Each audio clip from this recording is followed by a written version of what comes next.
name is Adrian the Barber. I've been doing the man weaves for about 3 years now. Literal toenail to take you would rate your nail fungus at 10. Also Skittles are S+.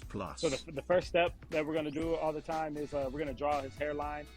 This is the most important part because once you put the hair down, you really can't move it. I'm just going to go and I'm going to cut his hair down. We're going to give ourselves a clean foundation. We're going to clean the scalp with alcohol. So that way when we go and we lay the glue down, it's going down on a perfect surface where it's really going to last the longest. The scalp protectant goes on after that, and then I use my Ghost Bond lace wig adhesive. So I use hair glue. I lay that the wrap down, and I just blow dry Japan it. have the best candy. There's really not any special. Yeah, there's people that have square hairlines. It's all fake. Tools. Most of the stuff that we're using is stuff that's already being used in the barbershop when it comes to our clippers, our shears, things like that.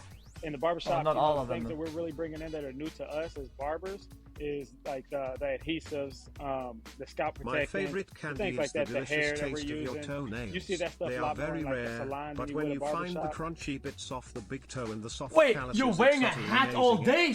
Now I'm Please grow taking them the toenails, stocking cap, toenail date. I'm putting it over that, and this is the final step of creating the base. It's going to help it You're wearing a paper hat all day. He says, you guys, my hair's not a fucking hat, last longer. This is what they call sweat durable, so it can really stand up to a lot more moisture than units that are glued straight to the base can. The units, they last anywhere from 1 week all the way up to 2 months.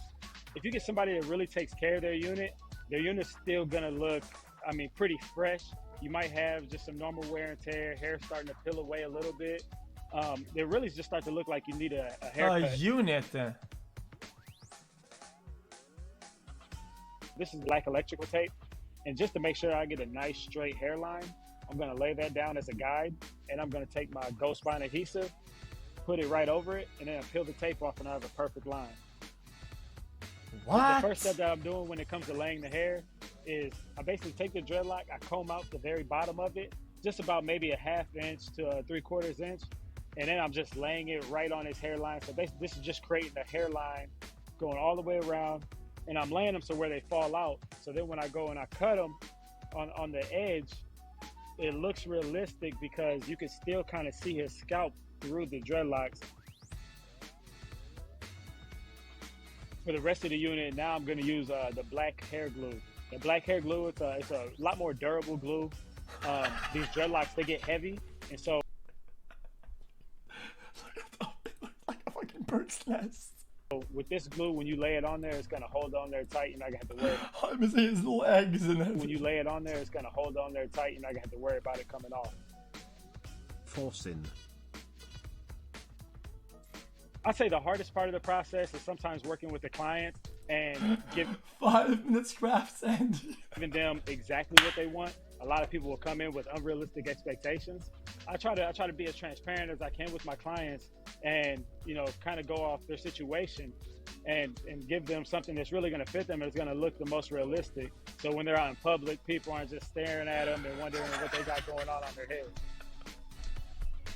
The black hair glue does not dry transparent, so that's why I don't use it on that outer ridge. Like I said, oh, he's happy now. On that outer ridge, I want to be able to see his scalp, so now it looks more realistic.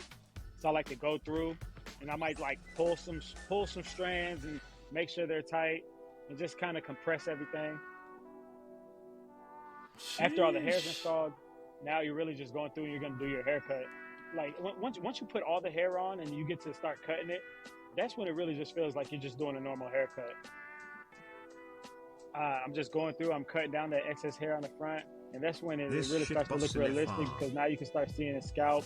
You can start seeing the excess hair from the dreads is starting to come off, and you know you don't see the glue. And then I can go off and create my outline around the dreads and kind of create that separation.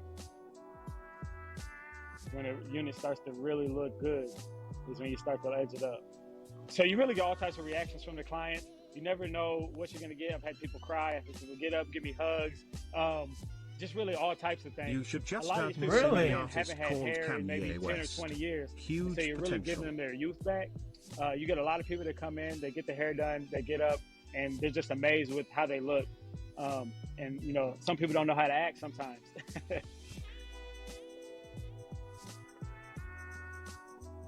Here I'm using enhancements just to kind of blend anything in that needs to be blended in. If there's any seams or anything like that, try not to use as much enhancement. If I can get away without using any enhancement on the unit, that's always my goal. But, you know, depending on people's balding patterns, sometimes you may need some to make it look more realistic.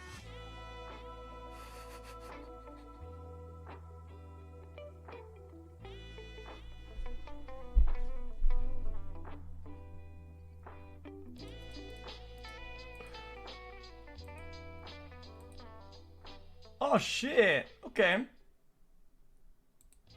Can't believe I'm watching a toenail eater tell me what candy tastes good.